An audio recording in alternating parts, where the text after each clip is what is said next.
And to extra perspective on 9/11 from the heroes of that day. 22 years ago today, terrorists crashed planes into the Twin Towers, the Pentagon, and an empty field in Pennsylvania, killing more than 3,000 people. ABC 7's Be Mindful correspondent Avery Martinez spoke with two firefighters who responded in New York City about the legacy and the mental impact of 9/11. Both Paul Mannix and Jim McGlynn were members of the fire department of New York City. They responded to the towers, and they both knew the risks. And somebody asked me one time, how could you guys go in there? I said, that's our job. He's the father of ABC 7 reporter Kerry Mannix, who introduced us. He's been both a New York police officer and firefighter. Jim McGlynn is a retired battalion chief and former teacher. Both men tell me it takes a certain breed to become a firefighter, a drive to serve, a willingness to help, intelligence, and empathy. When the planes hit the tower, Mannix headed in from his home 50 miles away. McGlynn was assigned to the North Tower. And at the 31st floor, the building began to shake because the South Tower had come down. The North Tower to shake so much that you couldn't stand up. And just said, okay, I guess it's time to go. However, the North Tower came down before they could get out. Two fire companies, including McGlynn, survived the collapse in a stairway.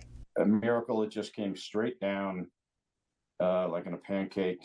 A little nub of the stairwell, the first, second, third floor stayed intact. Before that, I kind of rolled to the side to a near wall, said a couple of prayers, and said, God, please get me out of here. And thankfully he did. And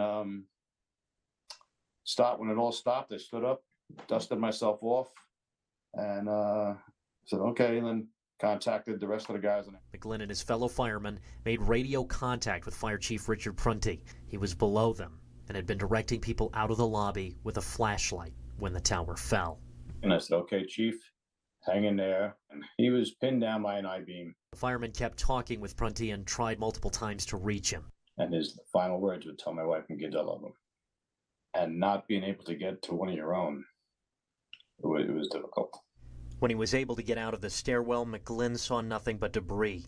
He later rejoined the line to help at the site. Mannix was involved in searches for days after the collapse and says he'll never forget the kindness of the people of New York. This pretty girl, young, comes walking through hell to give me a sandwich and something to drink, and the other guys. I said, they're never going to beat us because we have people like this that's willing to do this. And I had to walk away from the guys to let it out. And then came back and I was the tough guy again. But it helped me immeasurably, and I'll never forget her. And I wish I had gotten her name. The city of New York lists more than 50 possible health-related conditions caused by the attacks, including depression, PTSD, and substance abuse disorders. As much as 20% of adults exposed or injured developed PTSD. And both men support the mental health options increasingly available to firefighters because of the stress of service. You know, the stigma has largely gone away about asking for help.